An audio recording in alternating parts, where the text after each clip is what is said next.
Saudara-saudariku yang terkasih, salam, salam sehat dan sukacita selalu, berkah dalam. Sudah kita memberi senyum hari ini, Minggu 2 Maret 2025. Hari Minggu biasa ke-8.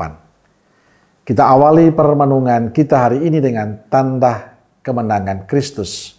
Dalam nama Bapa dan Putra dan Roh Kudus. Amin. Permenungan kita diambil dari Injil Lukas bab 6 ayat 35 sampai 45. Yesus mengatakan pula suatu perumpamaan kepada mereka. Dapatkah orang buta menuntun orang buta? Bukankah keduanya akan jatuh ke dalam lubang? Seorang murid tidak lebih daripada gurunya. Tetapi barang siapa yang telah tamat pelajarannya akan sama dengan gurunya. Mengapakah engkau melihat selumbar di dalam mata saudaramu, sedangkan balok di dalam matamu sendiri tidak engkau ketahui? Bagaimanakah engkau dapat berkata kepada saudaramu, "Saudara, biarlah aku mengeluarkan selumbar yang ada di dalam matamu," padahal balok yang di dalam matamu tidak engkau lihat?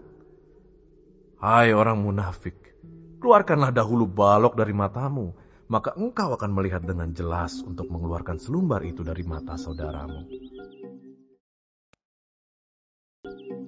Karena tidak ada pohon yang baik yang menghasilkan buah yang tidak baik, dan juga tidak ada pohon yang tidak baik yang menghasilkan buah yang baik. Sebab setiap pohon dikenal pada buahnya. Karena dari semak duri, orang tidak memetik buah ara, dan dari duri-duri tidak memetik buah anggur.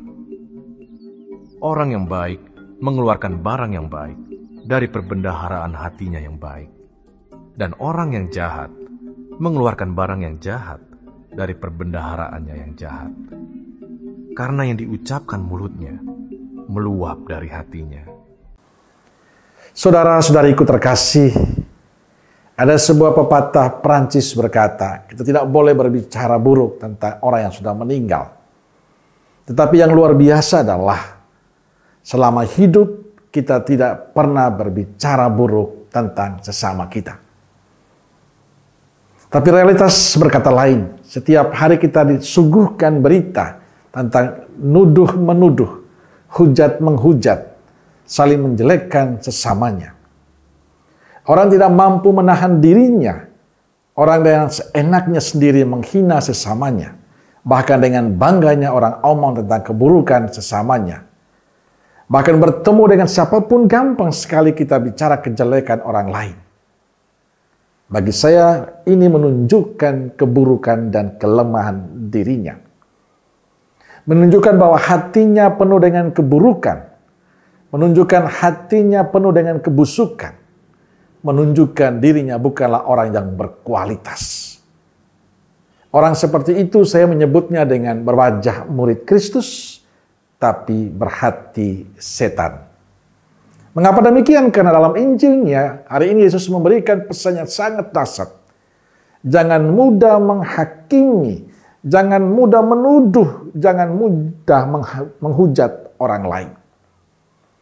Mengapa engkau melihat selumbar dalam mata saudaramu, sedangkan balok dalam matamu sendiri tidak kau ketahui? Yesus jelas mengatakan bahwa sering kita mudah melihat bahkan mencari-cari kesalahan orang lain, tapi kesalahan diri kita sembunyikan. Pada mereka yang seperti itu Yesus berkata, "Hai orang munafik, keluarkanlah dahulu balok dari matamu, maka engkau akan melihat dengan jelas untuk mengeluarkan selumbar itu dari mata saudaramu." Saudara-saudariku yang terkasih, Yesus mengingatkan kita untuk melihat diri. Apakah betul kita sudah begitu baik? Apakah betul kita sudah begitu pantas di hadapan Tuhan? Sampai dengan mudah kita membicarakan, menghakimi, menjelekan orang lain. Lalu apa untungnya bagi kita kalau kita suka menceritakan kejelekan, kekurangan, kelemahan sesama kita? Bukankah itu membuat kita semakin jauh dari Tuhan?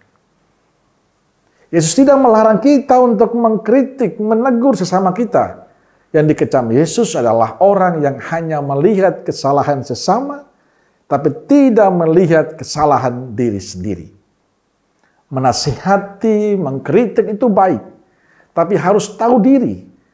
Jangan sampai kita mengkritik, tapi sebenarnya kita sendiri melakukan itu.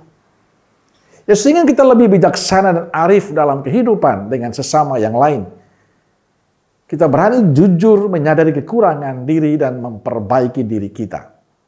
Sikap ini akan membantu kita menolong sesama kita dengan baik. Yesus menasihati agar kita mengeluarkan lebih dahulu balok di mata kita, baru kemudian akan jelas melihat selumbar di mata orang lain. Saudara-saudariku terkasih, tahun ini menjadi tahun indah untuk kita, tahun jubileum. Kita diajak untuk membenahi diri kita, memperbaiki diri kita, membangun semangat tobat kita dengan bersiara, mengakui dosa-dosa kita, merayakan Ekaristi, berbagi kasih kepada sesama yang lain. Inilah cara gereja mengajak kita agar kita tidak hanya sibuk melihat kesalahan, kekurangan, kelemahan sesama kita, tapi kita diajak untuk lebih jauh, lebih dalam, melihat diri kita, memperbaiki diri kita, supaya kita menjadi pembawa damai, berkat bagi sesama. Maka marilah saudara-saudariku terkasih, koreksilah diri kita terlebih dahulu. Lihatlah diri kita, apakah pantas ataukah tidak di hadapan Tuhan. Lalu apa untungnya kita bercerita, ngomong tentang orang lain, kejelekan orang lain? Apakah itu tidak membuat kita semakin jauh dari Tuhan? Panggilan hidup kita adalah panggilan untuk menjadi berkat. Maka jadilah orang yang berkata-kata penuh berkat, yang punya sikap penuh berkat, punya tindakan penuh berkat, supaya kita menjadi saksi perpanjangan tangan Tuhan yang sungguh memberi sukacita dan berkat bagi sesama yang lain. Amin. Semoga Allah yang Maha Kasih memberkati saudaraku sekalian, Bapa, Putra, Roh Kudus. Amin. Roh Kudus Nazaret, doakanlah kami. Amin. Berkah dalam.